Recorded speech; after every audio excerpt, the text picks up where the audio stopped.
नमस्कार प्रिय मित्रों, मैं ज्योतिषकार कमल आप सबका हार्दिक अभिनंदन करता हूं आपके अपने इस प्यारे यूट्यूब चैनल एस्ट्रो कमल में। दोस्तों, मेरे एक मित्र हैं, इंजीनियर हैं छत्तीसगढ़ में, नरेश शर्मा।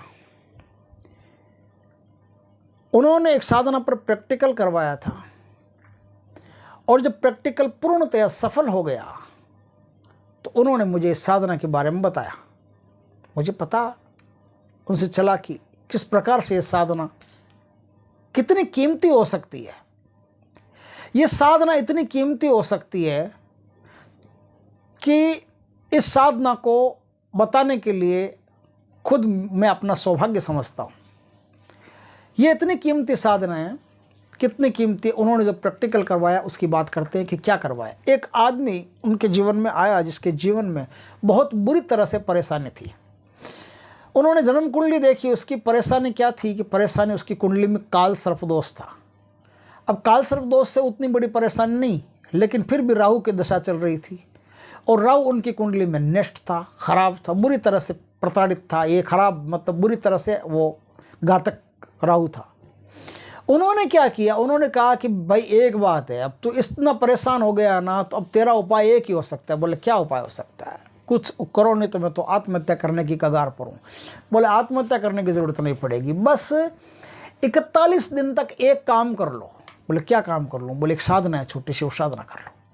बोले ठीक है, कर लेता हूँ।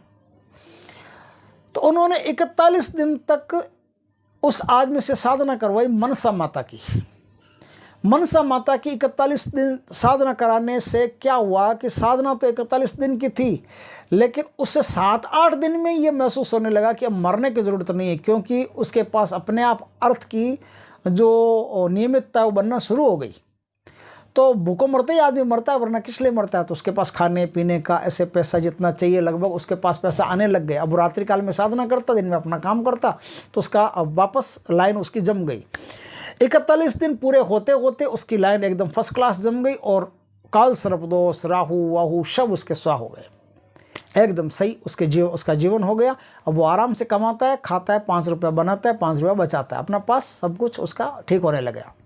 उन्होंने बताया मुझे कि कमल जी, ये जो साधना है ना, ये साधना राहु केतु का कैसा भी दोष हो कुंडली में उसको खत्म कर देती है, जड़ से खत्म कर देती है, जैसे था ही नहीं कभी। राहु की दशा हो, उसके कारण आदमी परेशान हो तो भी मिटा देती है। काल सर्प दोष कुंडली में उसके कारण से परेशानी हो तो भी उस परेशानी को मिटा देती है, काल सर्प दोष को भी खा जाती है। किसी आदमी के संतान नहीं हो रही है तो भी मनसा माता उसे संतान देती है। जिसे मनसा माता संतान देती है उसके संतान 2 होती है, कम से कम 2 संतान होती है और पहली लड़की होती है। वो मनसा माता खुद अपना अंश में उस लड़की को भेजती है। तो कई लोग तो ऐसा है कि उसका नाम भी मनसा रखते हैं, उसका जीवन सुचारू हो जाता है, बढ़िया हो जाता है, उसे आकस्मिक धन का लाभ होता है। जो साधक इस साधनों करता है उसके जीवन में कई बार अचानक धन प्राप्ति के मौके मिलना शुरू हो जाते हैं, या उसके ज़मीन में कहीं धन हो तो उसे धन की प्राप्ति होती है, क्योंकि धन की प्राप्ति में जितनी शक्तियाँ बाधा बनती है उन सब शक्तियों को माता मनसा खा जाती है। तो आसानी से उसे धन प्राप्ति हो जाती है। माता मनसा कभी तो सपने में भी बता देती है कि बेटा तुम्हारे यहाँ धन निकाल लो, मैं मनसा माता हूँ, आज तो कोई दूसरी मायावी शक्ति भी नहीं, आज तो मैं हूँ स्वयं, तो बेटा यहाँ तुम्हारा धन पड़ा है, वहाँ निकाल लो। इस प्रकार से बहुत सारे लाभ हैं जो मनसा माता की साधना करने से प्राप्त होते हैं। मनसा माता की साधना की कैसे जाती है, इस पर थोड़ी सी चर्चा कर लेते हैं। आपके पास एक कमरा होना चाहिए, शांत कमरा हो, या शिव जी का कोई मंदिर हो, प्राचीन पुराना मंदिर हो, उस मंदिर में साधना को किया जा सकता है। शांत कमरा हो, उसमें भी साधना को किया जा सकता है। घर में करो, मंदिर में करो, दोनों में से जहाँ सुविधा आपको मिल जाए वहीं इस साधना को किया जा सकता है। दोस्तों, अगर घर में इस साधना को कर रहे हो तो 41 दिन में 11 माला प्रति रात को आपको जपनी पड़ेगी। साधना रात 11 बजे से शुरू होगी। साधना के लिए आपको मनसा माता का एक चित्र चाहिए, शिव जी का एक चित्र चाहिए, शिव जी का एक शिवलिंग चाहिए। शिव जी का शिवलिंग चित्र उत्तर दिशा की तरफ आप विराजमान करके, और सफ़ेद कलर का ही सब कुछ होता है, सफ़ेद कलर का आसन अपने लिए, सफ़ेद कलर का आसन देवता के लिए, एक बाजोड़ पर बिछा करके सफ़ेद कलर का आसन, उस पर देवता को विराजमान करें। गाय का कच्चा दूध हो, उसमें मिश्री मिला करके आप भोग चढ़ाएं, और सफ़ेद रंग की मिठाई के 11 पीस रखें। 11 पीस आपको पहले दिन रखने और आखिरी दिन रखने, 2 दिन रखने। बीच में आप एक पीस रख सकते हो, कोई दिक्कत नहीं है, लेकिन सफ़ेद कलर की दूध की मिठाई का ही रख सकते हो। अच्छी तरह से शुद्ध घी का दिया करें।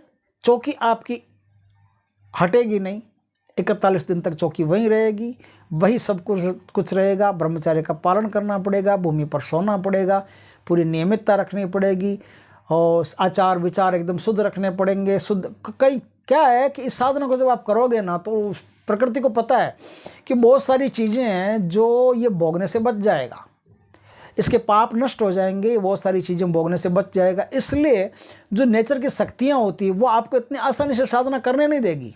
आप दृढ़ चित्त होकर के साधना करें। और नाग कवच होता है, नाग कवच का पहले पाठ करके या शिव कवच का पहले पाठ करके और उस कवच को धारण करके फिर आप आसन पर विराजमान हो और शिव जी के मंत्रों से ही आसन का कीलन कर लें, शिव जी के मंत्रों से सुरक्षा घेरा बना लें, फिर इस साधना करें। क्योंकि बहुत सारी शक्तियाँ आएगी, सांप आएंगे, छोटे छोटे बड़े बड़े सांप आएंगे, दिखाई देंगे आपको, कोई दीवार पर चलता, कोई ऊपर सीलिंग पर चलता, ऐसे दिखाई देंगे। लेकिन आप डरना मत, सब माया है, नकली है, ऐसा कुछ ओरिजिनल सांप कुछ भी नहीं है। कुछ सांप ऐसे भी होंगे जो हो सकता है आपकी गोद में भी आके बैठ जाए, तो भी निर्भय रहना, डरने की कोई ज़रूरत नहीं, सब सांप नकली है। जहरीले जीव, बिच्छू वगैरह बड़े बड़े दिखाई दे सकते हैं, बहुत सारी चीज़ें दिखाई दे सकती है, मायावी शक्तियाँ दिखाई दे सकती है, छलावा दिखाई दे सकता है, कोई आपको पुकार रहा हो बाहर दिखाई दे सकता है। तो ऐसी बहुत सारी चीज़ें जो दिखाई दे सकती है, लेकिन आपको निडर होकर, निर्भीक होकर के, स्थिर होकर के इस साधना को करना है। करते गए साधना, करते गए 42 दिन पूर्ण हो। माता को अच्छी तरह से खीर का भोग दें, दूध में मिश्री मिला करके भोग दें, सब 11 प्रकार की 11 पीस सफ़ेद मिठाई के भोग दें। माता को जल दें, फूल दें, सफ़ेद फूल माता के उसमें दरबार में चढ़ाएं।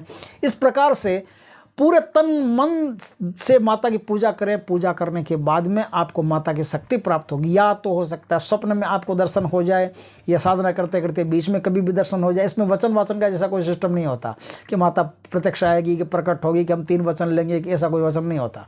आएगी नहीं आएगी, ये माता की मर्जी है। बस उनका नाम लेके, संकल्प करके, पवित्रीकरण करके, शुद्धिकरण करके आप आराम से साधना करो। साधना करोगे तो 100% माता की कृपा बनेगी। कृपा ही सब काम करती है। इस प्रकार से एक बहुत सुंदर साधना है, यदि आपने कर ली तो जीवन में बहुत सारा संकट है वो टल जाएगा। इसमें जो मंत्र है दोस्तों, वो मंत्र मैं बताता हूँ। मंत्र है ओम नमो आदेश गुरु को ओम, गुरु जी मनसा मन धारे, मनसा जावे शिव के धाम, बासुकी बाहें पसारे, गले लगाए छोटी बहना से दुलार, नागों की देवी मनसा, 7 नाग कुंडलिनी में वास, जरत कारू मन मोहिनी, आस्तिक माता विसारे, संकट निवारे, कर कल्याण, सतवाणी गुरु की, दुहाई फिरे नाग कुला की, शब्द साचा पिंड काचा, पुरो मंत्र ईश्वरो बाचा। ये है मनसा माता की साधना का सावर मंत्र। इस प्रकार से यदि साधना को आपने कर लिया तो बहुत सारे संकटों से उबर जाएंगे और जीवन में धन समृद्धि आपको प्राप्त होना शुरू हो जाएगी, उत्तम स्वास्थ्य प्राप्त होना शुरू हो जाएगा, शत्रुओं से मुक्त जीवन प्राप्त होना शुरू हो जाएगा, कंपटीशन में लाभ होगा, कई तरीके से आपके जीवन में लक्ष्मी आना शुरू हो जाएगी। बहुत सुंदर साधना है दोस्तों, यदि मौका मिले तो करके ज़रूर देखना चाहिए। जय श्री कृष्ण दोस्तों, जय मनसा माता की।